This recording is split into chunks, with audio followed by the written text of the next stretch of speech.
창세기 4장 1절에서 8절 한 절씩 교독합니다. 자신을 알고 지금 1절 먼저 공부하겠습니다.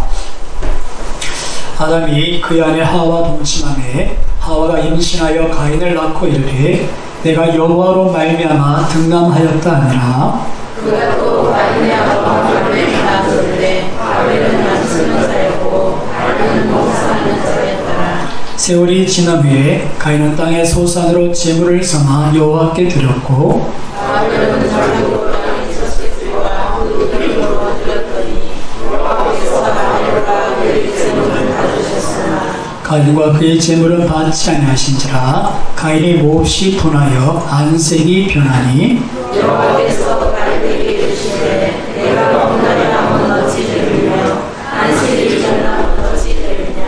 내가 선을 행하면 어찌 낯을 들지 못하겠느냐. 선을 행하지 아니하면 죄가 문에 엎드렸느니라. 죄가 너를 원하나 너는 죄를 다스릴지니라. 가인이 그의 아버지와 아벨에게 말하고 그들이 그에 있을 때에 가인이 그의 아버지와 아벨을 쳐 죽이니라. 아멘. 오늘은 죄를 다스릴지니라 라는 제목으로 에덴 동산에서 쫓겨난 인류에게 있었던 첫 번째 사건을 한번 살펴보도록 하겠습니다. 지난주 우리가 의지의 한국인이라는 제목으로 우리가 우리의 자유의지에 대해서 말씀을 살펴봤습니다. 우리 인간이 다른 피조물과 구별되는 우리 하나님의 형상으로서의 우리 유신 특권이 뭐냐? 그것은 자유의지다. 그래서 우리 인간에게만 하나님 앞에서 정말 한 인격으로 내 의지로 내 인격으로 하나님을 대할 수 있다 하는 것이 우리에게 주신 가장 큰 축복이라 살펴봤습니다. 그리고 그 자유의지 가운데 하나님은 선악과에 대한 명령을 주셨고 우리가 우리의 의지로 그 말씀을 따르면서 하나님을 인정하며 살기를 원하신 것이죠. 이제 우리에게는 그 명령, 선악과를 먹지 말라는 말씀에 내 의지로 그것을 순종하든지 아니면 또 내 의지로 그것을 따먹든지 할 수 있는 그 결정권이 우리에게 주어졌다. 근데 안타깝게도 아담과 하와는 어떤 결정을 내립니까? 자기 의지로 선악과를 따먹게 됩니다. 그 이유를 우리가 지난주에는 그들이 잘못된 지식, 그들의 지성이 그들의 의지에 영향을 미쳤다 하는 것을 살펴봤습니다. 그래서 우리가 이런 자유의지를 바르게 사용하려면 바른 지식, 하나님에 대한 바른 지식과 그분의 말씀, 하나님의 뜻에 대한 바른 지식이 있어야 된다 하는 것을 살펴봤는데요. 오늘은 우리가 본문을 통해서 그런 지식보다 우리의 지성보다 더 크게 우리의 의지에 영향을 미치는 감정에 대해서 한번 살펴보려고 합니다. 오늘 본문의 말씀을 보시면 제가 한번 전체 내용을 한번 잠깐 설명을 드릴 텐데요. 먼저 1절만 다시 한번 봉독해 보겠습니다. 아담이 그 아내 하와 동침하매 하와가 임신하여 가인을 낳고 이르되 내가 여호와로 말미암아 등남하였다 하니라. 아멘. 선악과를 따먹고 아담과 하와가 에덴 동산에서 쫓겨납니다. 가시연권 기간하고 땀 흘려 수고해야 되는 죄로 인한 정말 저주받는 인생을 살게 되는데 하나의 큰 기쁨의 소식이 있었으니 이 하와가 아들을 낳은 겁니다. 얼마나 기뻤는지 내가 여호와로 말미암아 등남하였다 그렇게 고백을 하는데요. 여러분 어떤 분은 이 하와가 아들을 낳아서 좋은 것 같다 그렇게 생각하실지도 모르겠습니다. 우리 정서에는 아들을 낳은 게 딸을 낳은 것보다 그래도 조금 더 좋게 여겨지는 그런 분위기죠. 그래서 하와도 딸 말고 아들 낳아서 좋은가 보네 그렇게 생각하실 수 있는데 그런 게 아니라 하와가 지금 가인이라는 아들을 낳고 좋아하는 이유는 다른 데 있습니다. 어디에 있습니까? 1절을 자세히 보시면 내가 여호와로 말미암아 등남했 이게 기쁜 겁니다. 이 말씀이 무슨 말씀이겠습니까? 하와에게는 정말 가슴 아픈 추억이 있습니다.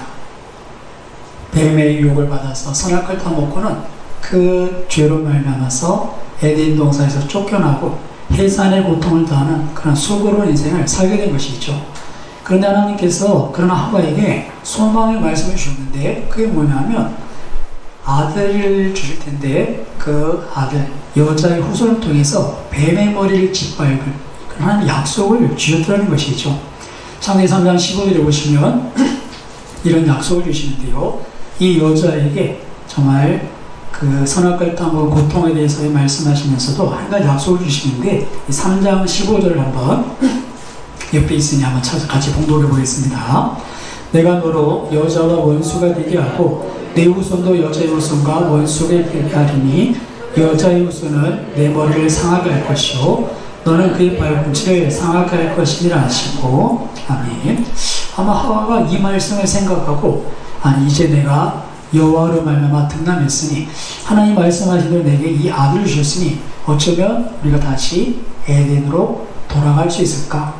어쩌면 다시 그 과거로 정말 하나님 앞에 죄를 짓기 전으로 돌아갈 수 있을까? 그런 기대를 했을지 모르겠습니다.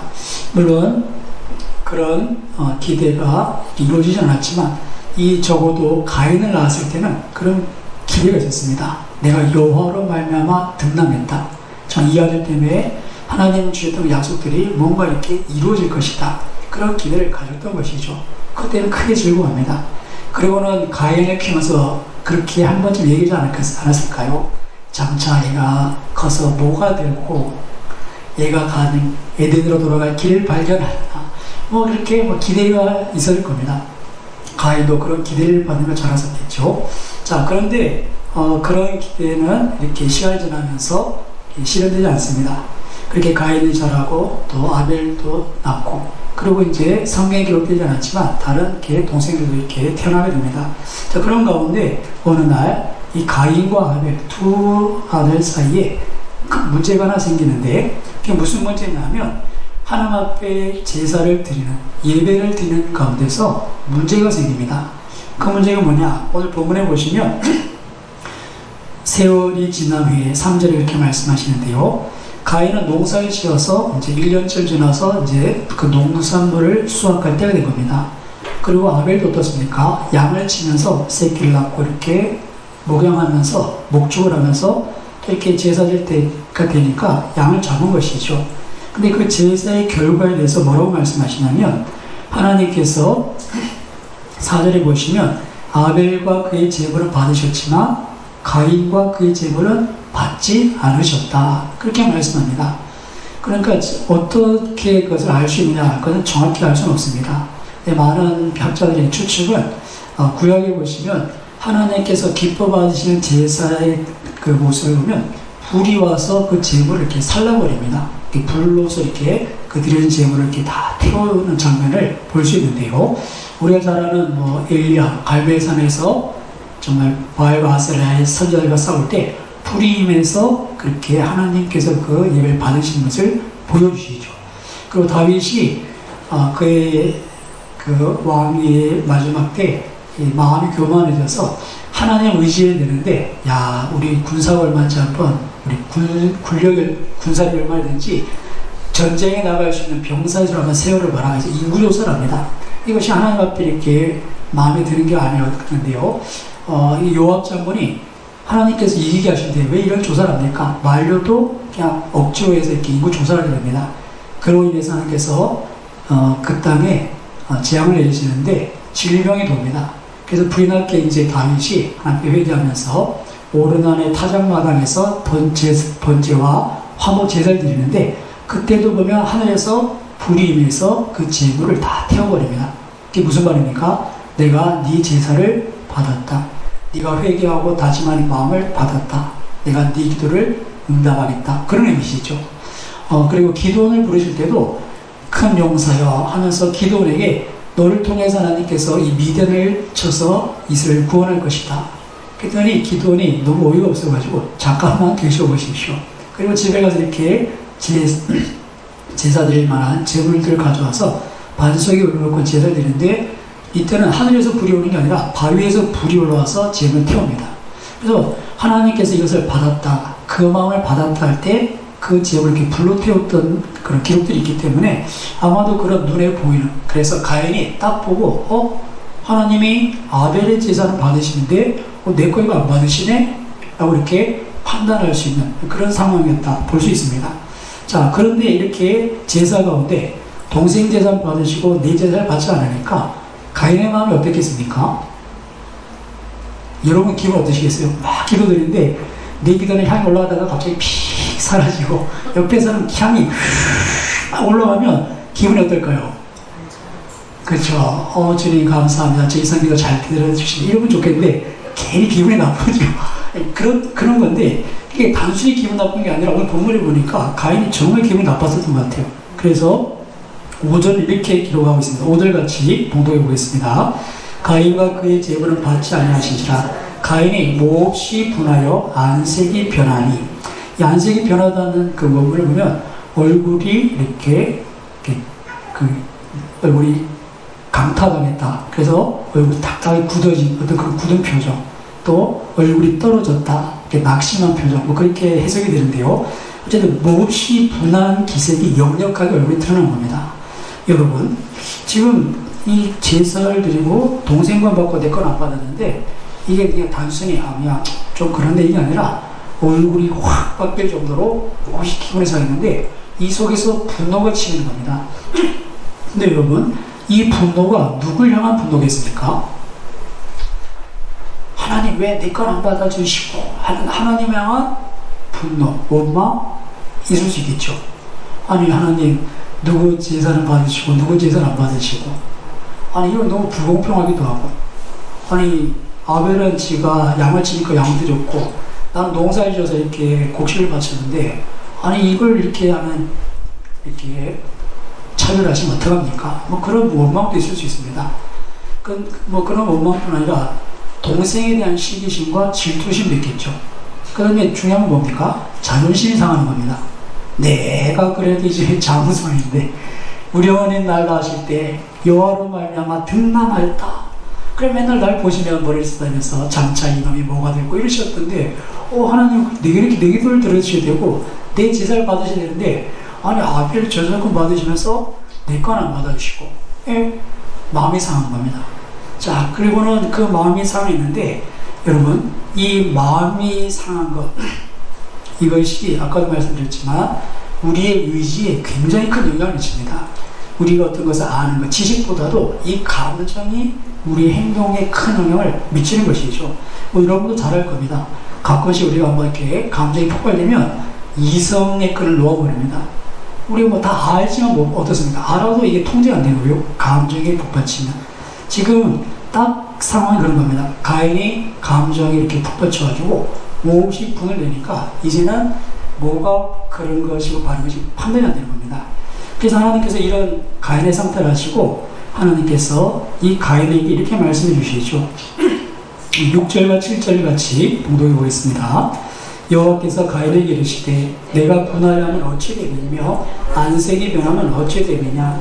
내가 선을 행하면 어찌 낯을 들지 못하겠느냐. 선을 행하지 않으면 죄가 눈에 엎드려 있느니라. 죄가 너를 원하나 너는 죄를 다스릴지니라. 아멘. 하나님께서 지금 가인의 상태가 안 좋은 걸 아시면 이렇게 연거푸서 어찌 미냐 왜 그러냐 지금 가인의 그 상태가 정상이 아니고 그렇게 분내는 것이 합당하지 않다. 너 이건 지금 잘못된 거야. 네 감정에 이렇게 휘둘리면 안 돼. 이걸 자꾸 이렇게 네가 감정을 키우는 것은 그것은 내가 기뻐하는 것이 아니고 이것은 결코 좋은 결과 가져오지 않을 거야. 그래서 지금 가인을 다독이는 겁니다. 야 어찌 그러냐 그렇게 생각하면 안 된다. 잘못된 거다. 지금 네가 잘못하면 죄에게 사로잡히게 된다. 그래서 지금 가인을 이렇게 어떤 말리시는 것이죠. 에베소서 4장 26절을 보시면 분을 내어도 죄를 짓지 말며 해가 지도록 분을 품지 말아라. 그렇게 말씀합니다. 우리가 분이 요새 가득하면 어떻게 됩니까? 두고 보자. 이렇게 되면서 분을 풀어야 되는데 그걸 자꾸 꺼집고 있으면 이게 여러분 감정이 참 무섭습니다. 감정은 이 속에 자꾸 커지는 경향이 있습니다. 그래서 여러분 나중에 부모님들이 자녀를 이렇게 때릴 때 나중에 내 감정에 못 일으켜서 막 때려요. 처음에 이 자식이 잘못해서 때리는데 나중에는 내 감정을 내가 좋지 못해서 막 펴고 있는 거예요. 그러면 돌아서는 미안하다 이러고 그런 게 있어요. 감정이라는 게 정말 이렇게 증폭이 돼요. 그런 경우가 있습니다. 지금 가인이 딱 그런 경우입니다. 예를 들어 어떻게 됩니까? 그 감정을 컨트롤해야 됩니다. 뭡니까? 죄가 널 원하지만 너는 죄를 다스려라. 이 분노를 이렇게 그 감정을 이렇게 추스려야 되는데 지금 가인의 마음은 어떠냐면 마음이 상할 대로 상했어요. 그래서 자존심도 상하고요. 자존심 상하는 게 제일 무섭습니다. 자존심 상하면 아무것도 안 들어옵니다. 그래, 한번 보자. 이게 좀 무슨 말입니까? 자존심이 상해오니까 하나님이 찾아오셔서 말리십니다. 하나님 됐습니다. 네, 알아서 합니다. 가만두세요. 네, 알아서 합니다. 하나님 와서 말려도 안 되는 겁니다. 왜? 자존심이 상했어요. 자존심. 내가 하나님처럼 된다고 그랬는데 하나님처럼 된 거예요. 이게 가짜지만 하나님처럼 된 거예요. 그래서 내 분노, 이거 정당하다고 생각하는 순간 하나님도 필요 없는 겁니다. 아무 그래도 됐습니다. 내가 알아서 합니다. 그리고는 가슴에 칼을 품고는 동생이 말한다라고 표현되어 있는데요. 8절에 보시면 아우에게 말하고, 이 말한다는 것은 계획적인 겁니다. 우월적이 아니라 보자, 이런 위에 좀 읽고 그래가지고 다 계산하고요. 아버지 양아치시고 어머니 빨리 하시고 좋다. 들에도 불러내서 고요비 보다가 지난 우리가 돌짝이 많이 안 했던데 다 계획 짜는 거예요. 그럼 불러내서 야 저거 하나 쾅 그래서 그냥 그 자리에 죽인 거예요. 그게 뭡니까? 감정이 이렇게 그 틈이 이렇게 죄가 이렇게 들어왔을 때 이걸 어떻게든 이렇게 추스려 내는데 그걸 키워놓으니까 감정에 죄에 이렇게 사로잡혀 버린 것이죠. 그래서 결과는 참담합니다. 동생을 돌로 쳐 죽이게 되는 그런 결과를 가져오게 됩니다. 우리 사회에서도 이렇게 감정이 복받치고 특히 자존심에 걸리면 정말 그 싸움이 크게 번지는 것을 알 수 있는데요. 하나님은 이런 감정에 대해서 분을 얻어 죄를 짓지 말도록 어떻게든 해가 지기 전에 그 분을 살더라, 품지 말아라 그렇게 말씀하는데, 여러분 죄를 분을 품는 것도 내 의지입니다. 품지 마라. 의지를 가지고 그것을 떨쳐내라.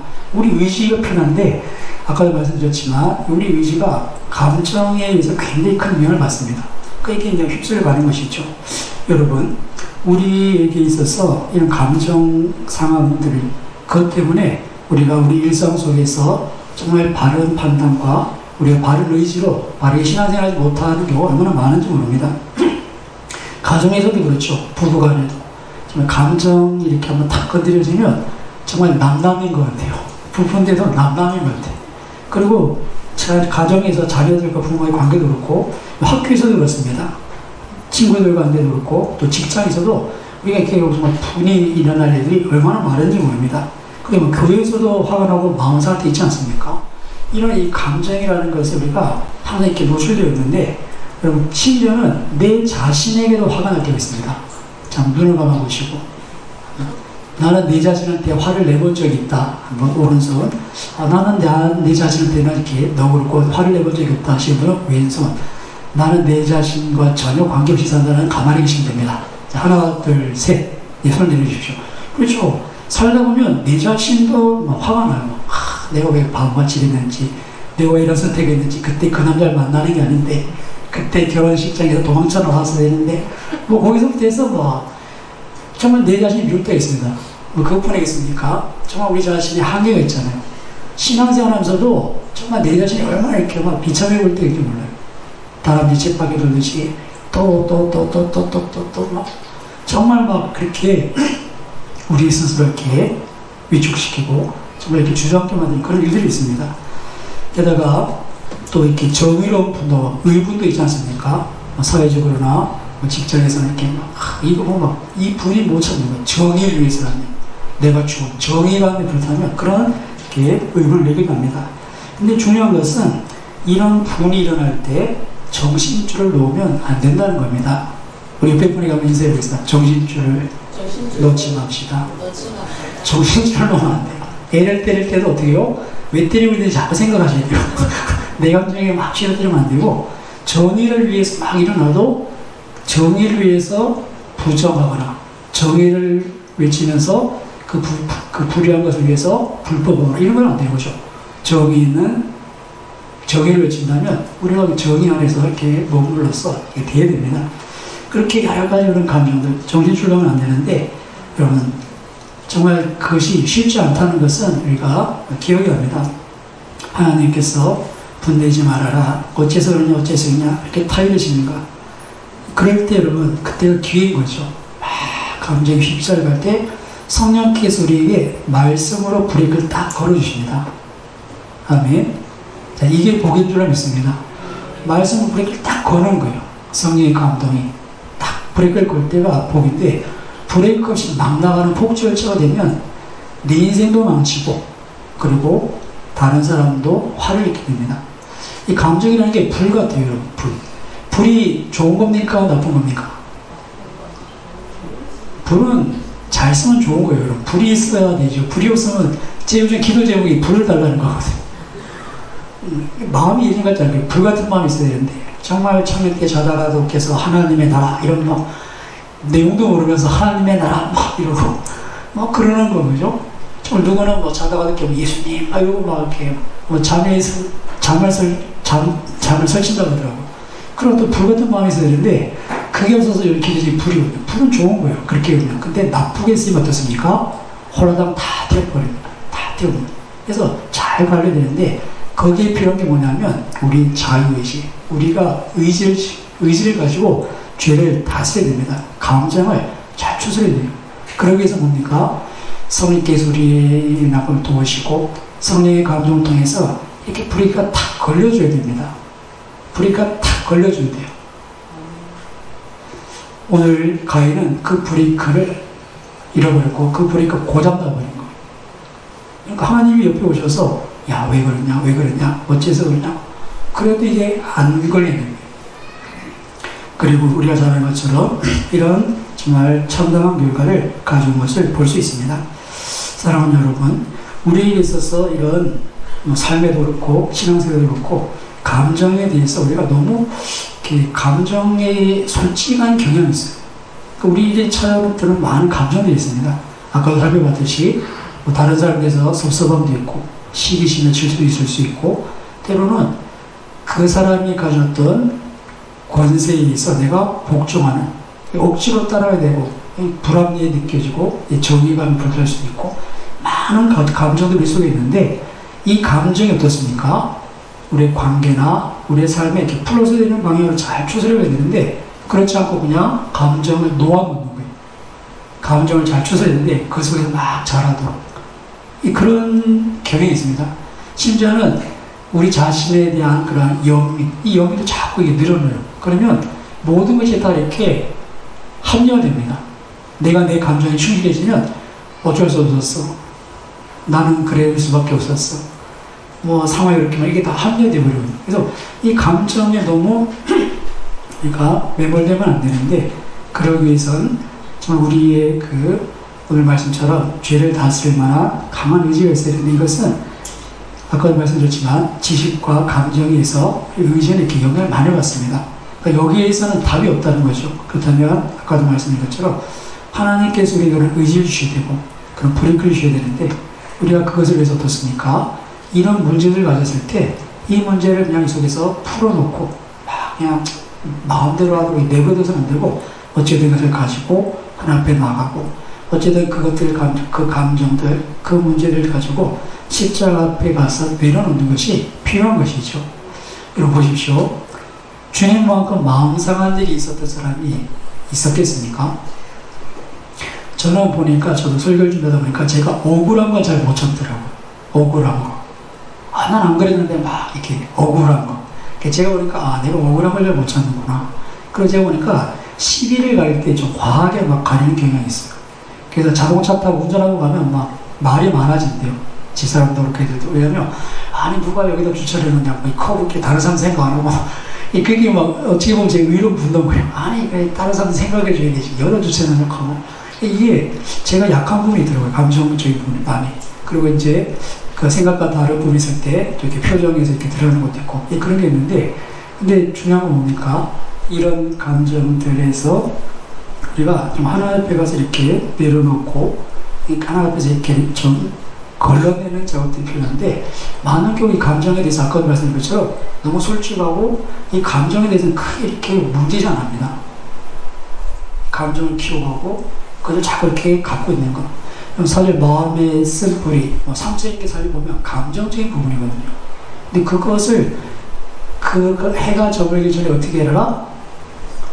해가 저물기까지 그 불을 풀어야 되는데, 꽁 하고 잡아놓으면 나한테도 상처가 되고 관계에서도 어려움이 되고 상대방도 나중에 어려움을 당하게 되고, 그래서 이런 부분에 있어서 우리가 이 감정에 대해서 좀 우리가 오늘 주신 하나님 말씀처럼 죄는 엎드려 있는데 우리를 덮치러 가는데 그것을 다스리려는 이런 우리 의지가 확보해야 되고, 그러기 위해서 좀 이런 모든 문제들을 하나님께 가져가는 그런 지혜가 필요합니다.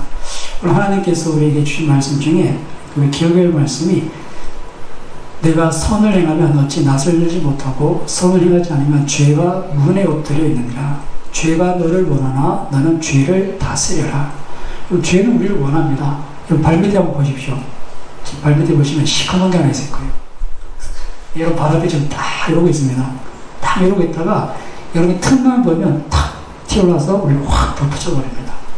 근데 그게 그냥 뭐 귀신 씌이는 게 아니라 감정이 막 팡 터지면 나도 추스릴 수 없고 불같은 내 마음 이거 어떻게 될지 모릅니다. 죄는 항상 우리 앞에 엎드려 있고 우리를 원합니다. 근데 많은 경우가 감정을 통해서 틈탑니다. 때문에 우리 마음을 완강하게 해서 하나님 뭐라고 하셔도 안 들립니다. 이런 애굽의 바로를 보십시오. 그렇게 지향으로 두들겨 패는데도 바로가 자존심이고요. 내가 파라오인데 어디도 듣도 보도 못한 여호와라는 신 앞에 내가 무릎 꿇을 수 있나? 자꾸 마음을 강팍하게 먹는 거예요. 그러면 망하는 겁니다. 그래서 좀 오늘 하나님께서 죄는 너를 원한다. 네 앞에 엎드려 있다.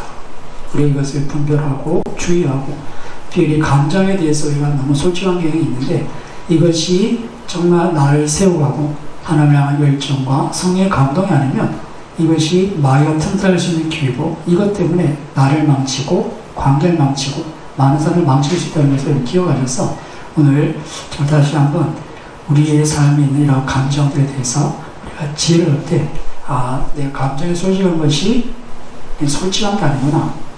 우리가 죄에게 삼켜지는 것이구나. 마귀가 그것을 틈을 타는구나. 그것을 다시 한번 기억하셔서 형제가 이렇게 싸우고 형이 동생을 돌로 치는 이런 일이 있어야 되겠습니까? 그런데 감정에 휘말리면 이런 일이 생기는 것처럼 우리의 삶 속에 여러분의 가정에서 또 교회 생활에서도 이런 감정에 대해 있어서 잘 분별하고, 혹시나 정말 이렇게 우리 속에서 그런 격한 마음이 들 때는 그것을 가지고 하나님 앞에 엎드릴 수 있는, 그래서 그것을 잘 추스려서 죄에게 지지 말고 죄를 다스려가는 그런 여러분 의지로 승리하고 이겨나가는 우리 모두가 되시길 주님의 이름으로 축원합니다.